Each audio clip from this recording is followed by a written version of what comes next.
दिव्यवाणी तेरी अमृतवाणी प्रभु। दिव्यवाणी तेरी अमृतवाणी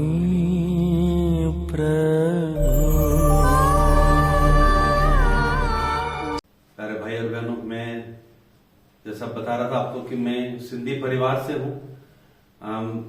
बचपन से ही सिंधी परिवार में पले बड़े। मेरे पिताजी सिंध पाकिस्तान से आए थे, लेकिन हमारा जन्म अजमेर में राजस्थान में हुआ। हम लोग 7 भाई बहन हैं, जिसमें से 3 कैथोलिक हैं और 4 अभी अपने विश्वास में ही हैं। तो जब पहले जब मैंने प्रभु का वचन सुना अपने भाई के द्वारा, जो भाई मेरा आसाम से आया था, उसको भी उसके दोस्त ने, एक सरदार दोस्त था उसका, उसने वचन सुनाया था। और उसके बाद वो एक मीटिंग में गया ब्रदर दिनाकरन की। वहां पर एक अनुभव लेकर के आया। वो उसको पवित्र आत्मा का शक्ति का अनुभव हुआ और उसको दर्शन मिलते थे और उसको काफी मैंने परिवर्तन देखा उसके जीवन में। और तो उसने अजमेर भी आकर के हमको नया विधान दिया पढ़ने के लिए और कुछ कैसेट्स लेके आया। कैसेट्स और रेडियो प्रोग्राम हम लोग सुनते थे। सुनते सुनते प्रभु का वचन मेरे दिल में भी अपने आप प्रभु का वचन काम किया। तो जब वचन काम किया, अपने आप ही मेरी बुरी आदतें छूटने लगी, सिगरेट पीना, शराब पीना, ये सब।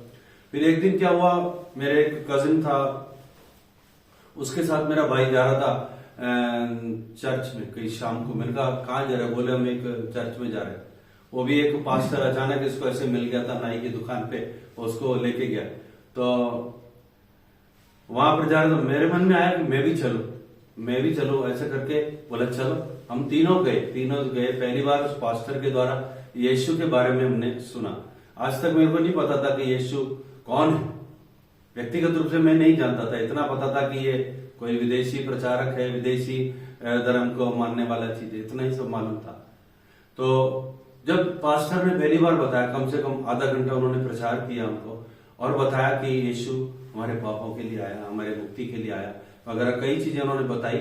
और उसके बाद बोला यदि तुम भी एक ऐसा जीवन जीना चाहते हो जिसमें आनंद हो, शांति हो, जैसे वो पास्टर के चेहरे में एक चीज थी कि चेहरे पे बहुत जॉय था, उसके अंदर बहुत आनंद था। आप लोग हिंदी समझ रहे हैं सर, है ना? हिंदी अंग्रेजी तो बोला अगर तुम मेरी तरह से ऐसे आनंदित जीवन जीना चाहते हो तो आप यीशु को इस वक्त आप अपने दिल में स्वागत करोगे तो वो आपके दिल में आएगा। और उसने हमको न्यू टेस्टामेंट दिया, इंग्लिश वाला, और हमको प्रार्थना करवाई कि यीशु आज मैं तुम्हें अपने मुक्तिदाता के रूप में और अपने प्रभु के रूप में स्वीकार करता हूं, व्यक्तिगत रूप से। I accept you as my lord and my personal saviour. और ये प्रार्थना करके हम घर में आए। बट जाने अनजाने में या को मुझे पता भी नहीं चला किस तरह से Jesus came into my life and that day onward my life became totally changed. Bible में लिखा है, बाद में हमने पढ़ा रेवलेशन 3:20, देखो मैं द्वार पर खड़ा हुआ खटखटाता हूं, जो कोई मेरी वाणी सुनकर द्वार खोलता है तो मैं उसके भीतर में आकर के उसके साथ रहूंगा और उसके साथ भोजन करूंगा। तो ये बाद में हमको पता चला, लेकिन सच में उस दिन के बाद में जैसे ही मैंने प्रभु यीशु को ग्रहण किया तो मेरे जीवन में बाकी प्रभु मतलब जो बुरी आदतें, वो मेरे प्रभु बन के बैठे थे। मेरा पाप मेरा प्रभु था, मेरा शैतान जो है वो मेरा दोस्त था, मेरा प्रभु था। मेरे कई ऐसे दोस्त थे, वो सब एक एक करके अपने आप हट गए। जैसे कोई बड़ा दादा आता है ना, तो छोटे छोटे दादा अपने आप कर लेके छोड़ देते। तो like that when Lord comes ना, इट रियली हैपेंस। मेरे साथ हुआ ऐसा प्रैक्टिकली। अपने आप ही मेरे फिल्में देखना बंद हो गया। मैं इन दिनों बहुत जोर जोर से ऐसे गाने सुनाते थे, हमारे पड़ोसी भी उठकर आ जाते थे, चंद्रू आज कोई शादी है क्या तुम्हारे घर में, इतना जोर से आवाज कर रहे। और हमारा डिस्को गाने और ये सब, कभी कभी तो बहुत निराशाजनक गाने, गजलें, ये सब सुनता, सब बंद हो गया। और सारे कैसेटों पे, उन दिनों कैसेटों का जमा था, सारी कैसेटों पे हमने रेडियो प्रोग्राम भर दिए। रेडियो प्रोग्राम उनको बार बार सुनते रहते थे। और उन दिनों बाइबल पढ़ने का एकदम अपने आप ही ऐसा चाव आया, हमने बाइबल पढ़ना शुरू किया और बहुत जल्दी बाइबल पूरी खत्म कर दी पढ़ करके। तो ना हमारा विश्वास बढ़ा। लेकिन हम जिस संगति में जाते थे वो 2 महीने तक उसके साथ गए। 2 महीने के बाद में हमको किसी और ने बाइबल लेने के लिए मैं किसी और के पास गया, तो वो पेंटिकोस्टल लोग थे। तो उन्होंने बताया हम लोग, हमारा विश्वास ये है, हम पवित्र आत्मा में विश्वास करते हैं, हम चंगाई में विश्वास करते हैं। तो हमको वो बहुत अच्छा लगा उसका एक्सप्रेशन। तो हमने उधर जाना शुरू किया। उधर जाते ही फिर पहला वाला पास्टर नाराज हो गया, बोले आपने इधर क्यों नहीं आ रहे? मैंने कहा ऐसे अरे वो तो अन्य भाषाएं बोलते हैं, वो इस तरह से, वो तो शैतान के हैं, पता नहीं क्या क्या, उनका आपस में बहुत सारा डिस्प्यूट था।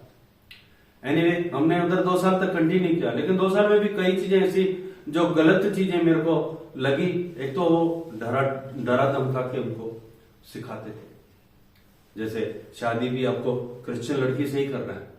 मेरे को भी बहुत जबरदस्त इसको अनुभव मिला, और उनका बात सही था, वचन के हिसाब से सही था, उनको बिलीवर लड़की चाहिए, सब ठीक है। लेकिन वो जो डराते थे ना, वो डर मेरे के अंदर आ गया, अगर मैं ये नहीं करूंगा तो मेरे साथ कुछ हो जाए, ऐसा डर मेरे अंदर आ गया।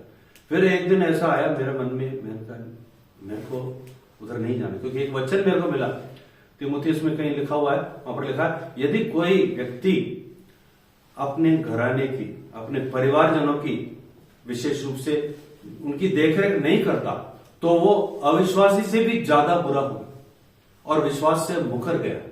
यह वचन आते ही ना फिर, क्योंकि मेरे माँ बाप परेशान हो गए थे, परेशान मतलब हमारे विश्वास के कारण भी और कुछ हमारी हरकतों के कारण भी। हमने क्या, किसी ने बोला माँ बाप के पैर नहीं छूना, हमने पैर छूना, मूर्ति पूजा हमने छोड़ दिया। लाइक दैट कई गलत शिक्षाएं हमारे अंदर ऐसी पनपी जो हमारे परिवार वालों के लिए हम दोनों ठोकर का कारण बने। और दैट वाज द टाइम हमने फिर उधर जाना छोड़ दिया। उन्हीं दिनों एक साधु जी आया हमारे घर में, साधु किशन सिंह आसाम में रहते, ब्रदर लेके आया, हमारे घर में ही ठहरे थे, 1 महीना रहे। उन्होंने हमारे माँ बाप के साथ मेल कराया। मैं आज भी उसको याद करता हूँ, I am grateful to that man, क्योंकि उसने बोला तुम अपने बाप को पैर छुओ, तुम अपने बाप को मूर्ति पूजक बोलते हो, उसके काम देखो, तुमसे अच्छे काम करते हैं, सच में चलना, सच में देखो, सच में चलना उन्होंने हमको सिखाया, माफी देना हमको सिखाया हमारे पिताजी ने। Even though he was not a so called believer, हमारी तरह बिलीवर नहीं था, लेकिन the law was written in his heart. मैंने देखा उसको। हमारे दादाजी जब उसको गाली देते थे तो वो चाय पिलाते थे, मम्मी को बोलते थे मंगा चाय लेके आओ उसके लिए। फिर दादाजी हंसते थे, बोले चाय क्यों पिला रहा है? बोले आपने जो गाली दिया ना, ये उसका ब्याज है। That was his words. तो my father was really a believer. और रोमियो 1 में लिखा है जो लोग विश्वास नहीं करते उनका विश्वास, अब उनके अंदर एक व्यवस्थाएं है, उनके अंदर एक लॉ रिटन है, रिटन लॉ है, जिसके अनुसार उनके कॉन्शियंस के अनुसार वो चलते हैं। उनका न्याय भी कॉन्शियंस के अनुसार होगा। उन्होंने कभी भी हमको झूठ बोलना नहीं सिखाया। हमारे घर में कोई भी झूठ नहीं बोल सकता, उनकी ऐसी शिक्षाएं चली। और हम लोग उनको कहते थे ये मूर्ति पूजक है। हमारा जो कॉन्सेप्ट था ना बहुत गलत था। कैथोलिक्स लोगों के लिए भी हमारा बहुत कॉन्सेप्ट गलत था। एक बार याद है मैं आसाम में गया था, एक पोप को देखा था, पोप जॉन पॉल, और धूप चढ़ा रहे थे, तो एकदम टीवी बंद कर दिया। तो दैट वाज माय कॉन्सेप्ट। तो धीरे धीरे क्या हुआ, वो उधर जाना हमने बंद कर दिया। उसके बाद साधु जी ने बोला तुम ऐसे जगहों पर मत जाओ, छोटा छोटा जो है ना ये लोग 35 कोस्टल 36 कोस्टल, इसको छोड़ दो। हमने जाना छोड़ दिया उधर से। और उसके बाद में मैं घर में ही रहा। और घर में एक बार जब मेरे पेट में बहुत भयंकर दर्द हुआ, then I was admitted in Catholic hospital, हमारे वहां नर्सिंग होम में, वहां पर एडमिट हुआ। तो वहां पर मैंने सच्ची सेवा देखी, सिस्टर लोगों की सच्ची सेवा देखी, प्यार देखा, and that attracted me to the Catholic church. मैंने कहा प्रभु का वचन कहता है जहां प्यार है वहां ईश्वर है। तो मेरे मन में बहुत सारा गलत बातें तो भरा हुआ था, लेकिन but that was my turning point. वहां पर एक मेरे को किताब भी मिला था जॉन बैप्टिस्ट का, वहां वो बहुत बड़े एक राइटर थे, कैटेकिस्ट भी थे। फिर मैं किताब भी बहुत अच्छी, बाइबल के ऊपर बेस्ड कहानियां थी, बहुत अच्छी अच्छी रेवलेशन था। और उसके बाद में हम भाई से मिला और फिर धीरे धीरे कैथोलिक विश्वास में आया। करीब 2 साल में मैं कंटिन्यूस हम चैपल में जाते थे। चैपल में जाने के बाद में 2 साल के बाद मैं और मेरी पत्नी दोनों ने बपतिस्मा लिया और यीशु को पहली बार ग्रहण किया। लेकिन जब पहली बार हम लोग मिस्सा में गए, फादर बोलता था देखो ईश्वर का मेमना जो संसार का पाप हर ले, ये रोटी का टुकड़ा कैसे हमारा पाप ले जा सकता है? How can this bread become God? मेरे को विश्वास नहीं होता था, लेकिन मैंने अनुभव किया लगातार हर संडे हम जाते थे, प्रभु ने अपना काम किया। एंड दिस यूकरिस्टिक लॉर्ड अट्रैक्टेड, और मेरे को लगा नहीं, मुझे अब इसको लेना है, मुझे लेना है, और इसीलिए हमने आगे होकर के बपतिस्मा का मांग किया। हमने सिस्टर थी, उनको बोला, फिर उन्होंने हमारे कैटेकिज्म का प्रबंध किया, फादर गेव अस कैटेकिज्म, और उसके बाद हम दोनों ने जब पहली बार ग्रहण किया, that day I experienced really the love that satisfies. एक प्यार होता है, एक थ्योरेटिकल प्यार होता है, एक बातचीत के द्वारा प्यार, पर एक जो स्पर्श के द्वारा प्यार होता है ना, that I got through the Eucharist. इसमें सच में मैं नहीं कहूंगा इसमें यीशु है, पर मैं कहूंगा यही यीशु है। मैं पहले सोचता था इस रोटी में यीशु है, रोटी में ईश्वर है, पर पिछले दिनों में यूकरिस्टिक रिट्रीट अटेंड किया, उसमें मेरा कॉन्सेप्ट बहुत चेंज कर दिया। उसने बोला रोटी में यीशु नहीं है, रोटी ही यीशु है, रोटी के रूप में यीशु है। दिखने में रोटी दिख रही है, लेकिन रोटी के अंदर यीशु नहीं है। रोटी ही बॉडी, रोटी पूरी तरह से सब्सटेंशियली चेंज हो जाती है, जैसे पूरा सब्सटेंस ही चेंज होता है। जैसे काना विवाह में बताते ना, पानी अंगूरी में बदल गया, पानी का सब्सटेंस कुछ था, अंगूरी का सब्सटेंस कुछ था। तो ये प्रभु ने एक चिन्ह के रूप में दिखाया, ताकि यही होने वाला है यूकरिस्ट में, सब्सटेंस चेंज होगा। ब्रेड नहीं रहेगी, दिखने में ब्रेड है, अगर ये सच में मांस बन जाए ना, आप और मैं खा नहीं सकते, आप और मैं खा सकते। अगर आपको मांस दिया जाए या आपको खून दिया जाए, पी नहीं सकते। इसीलिए प्रभु छिपा हुआ है इसमें, लेकिन वो स्वयं इसमें अंदर है। वो चीज मैंने अनुभव किया ना इस चीज को, उसके बाद में मैंने चर्च डेली जाना शुरू। उसके बाद मैं आसाम गया, वहां एक फादर मिला, वहां ने उन्होंने किताब दिया, union of God through the Eucharist, और तो उसके बाद में मैंने उसको पढ़ा ना, मेरी खोपड़ी और खुल गई इसके बारे में। मैंने देखा डेली मास कहाँ होता है, मुझे मालूम नहीं था चर्च का है, हम तो चैपल में जाने वाले। फिर किसी ने बताया चर्च में रोज मिस्सा होता है, 6 बजे 6:30 बजे रोज 2 मास होते थे। फिर मैंने वहां जाना शुरू किया, रोज, आज तक मैं जाता हूं, आज तक रोज, कैसा भी मौसम हो, प्रभु को धन्यवाद करता हूँ, रोज मैं मिस्सा में जाता हूं। और मिस्सा ने इसके द्वारा जो मेरे जीवन में काम किया, मैं आपको बतला नहीं सकता। और इसके बारे में जो टीचिंग्स है मैंने पढ़ी, जो पोप जॉन पॉल की स्पेशली, वो तो बहुत ही सुपर, मतलब मेरे दिमाग जो है ना एकदम, क्या कहना चाहिए, ज्ञान चक्षु खोल दी उसने। यूकरिस्ट का और चर्च का जो रिश्ता है, पति पत्नी के साथ जोड़ करके उन्होंने बताया, और वही रिश्ता एक सिस्टर लोगों का इस यूकरिस्ट के साथ है, सेम रिश्ता, और वही फादर का रिश्ता कलीसिया के साथ। ये सब तीनों चीजें, अलग अलग चीजें मैंने समझा, तब मेरे को पता चला कि सच में ये जो बिना रिश्ते के हम जी नहीं सकते, और रिश्ता मैंने अनुभव किया, और टीचिंग्स को मैंने बहुत गो थ्रू किया, और जितना टीचिंग्स पढ़ता गया उतना और अधिक मुझे कलीसिया से प्रेम होता गया। और आज कलीसिया में ही मैं कभी भी फादर लोगों के साथ, फादर जोश प्रकाश के साथ भी, ये भी आए थे अजमेर में 25 साल पहले, तब से इनसे परिचय है। तो कई फादर लोगों के साथ ऐसे परिचय है, और उनके साथ जाके, और जैसे जैसे प्रचार में जाता हूं तो उतना और अधिक ग्रेस मेरे को प्रभु देते हैं, और अधिक ग्रेस देता है, और मेरा विश्वास भी बढ़ता है, और एनर्जी मिलती है। इसलिए सुसमाचार प्रचार है ना, सच में एक आनंद लेकर के आता है, वो मैंने अनुभव किया। और जब तक मैं सुसमाचार के लिए नहीं दिया ना, अपने आप को नहीं दिया, तब तक मेरे जीवन में बहुत मुश्किल है। इन मुश्किलों का तो कमी अभी भी नहीं है, लेकिन मेन वजह जो है ना, मैं जब एक बार फादर बॉबी के पास गया था आसाम में, मैं बहुत परेशान था, बहुत निराशाजनक अवस्था में था, डिप्रेशन में था।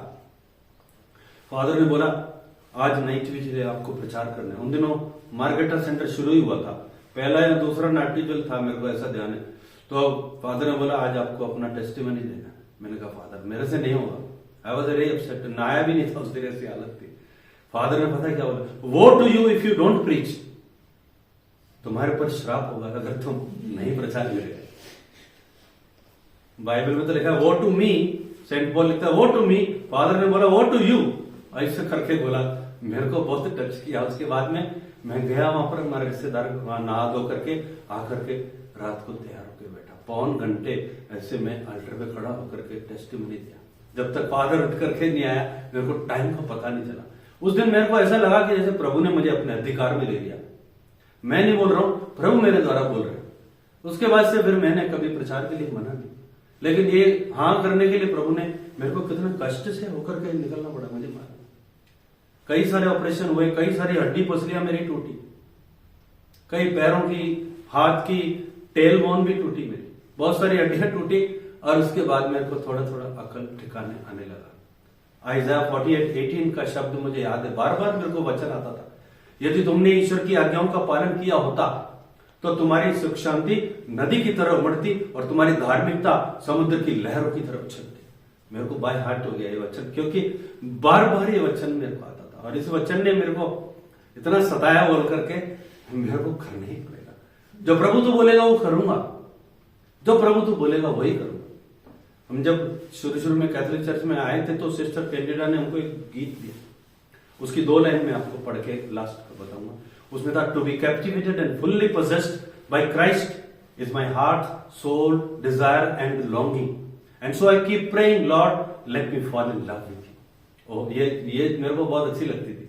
तो प्रभु के द्वारा संचालित होने में एक अलग ही आनंद है, अलग ही एक खुशी मिलती है, खुशी मिलती है। बाहरी दिखावे ये सब चीजें शायद मेरे को इतना खुशी नहीं देगा, जो एक आज्ञा पालन में खुशी है, आज्ञा पालन में खुशी है। वही आज्ञा पालन मुझे नम्रता भी सिखाता है, और वही आज्ञा पालन के द्वारा मैं प्रचार करना भी सीखा, क्योंकि प्रभु ने जाते जाते एक ही आज्ञा दिया, तुम लोग जाकर के सारी सृष्टि में सुसमाचार सुनो और मैं तुम्हारे साथ। इस एक आज्ञा में दोनों आज्ञाएं निहित है, ईश्वर को प्रेम भी, क्योंकि ईश्वर की प्रेम के द्वारा ही हम आज्ञा पालन कर रहे हैं, और लोगों का प्रेम भी। अगर हम दूसरों को देखेंगे परेशानी में, बीमारी में, पाप में, तो हमारे अंदर एक दर्द आता है, नहीं, इनको प्रभु के पास लेके आना। तो दूसरी आज्ञा भी इसमें पूरी हो जाती है। पूरी बाइबल का सार है, मैं कहता हूं, इस एक आज्ञा में। मैंने अनुभव किया इस चीज को, और इसीलिए प्रभु ने आज्ञा पालन के लिए एक उदाहरण दिया ना, दाखबारी का उदाहरण ही दिया उसमें। आज्ञा पालन को समझाने के लिए दाखबारी का ही उदाहरण दिया। 2 व्यक्ति थे, एक को बोला तुम जाकर के मेरे दाखबारी में काम करो, बोला नहीं मैं नहीं करूंगा, लेकिन बाद में पछताया और फिर गया। दूसरा बोला मैं जाऊंगा, लेकिन नहीं गया। सुना है ना आपने बाइबल। तो दाखबारी का उदाहरण देने का मतलब क्या है? इसका मतलब आज्ञा पालन का सीधा सीधा लिंक दाखबारी में काम करने से जुड़ा। अगर हम दाखबारी में काम नहीं करते, इसका मतलब प्रभु की अवज्ञा कर रहे हैं इनडायरेक्टली, क्योंकि यह प्रमुख आज्ञा है, ये इसमें दोनों आज्ञाएं नहीं है। तो प्रभु को धन्यवाद करता हूं, और आपसे भी गुजारिश करता हूं कि मेरे लिए, हमारे परिवार के लिए प्रार्थना करता कि हम परिवार में साक्षी दे सकते। परिवार में हम सुसमाचार प्रचार नहीं कर सकते, वहां साक्षी दे सकते हैं, living witness we can do that. तो प्लीज प्रे फॉर अस। पिता पुत्र पवित्र आत्मा के नाम पर आमीन।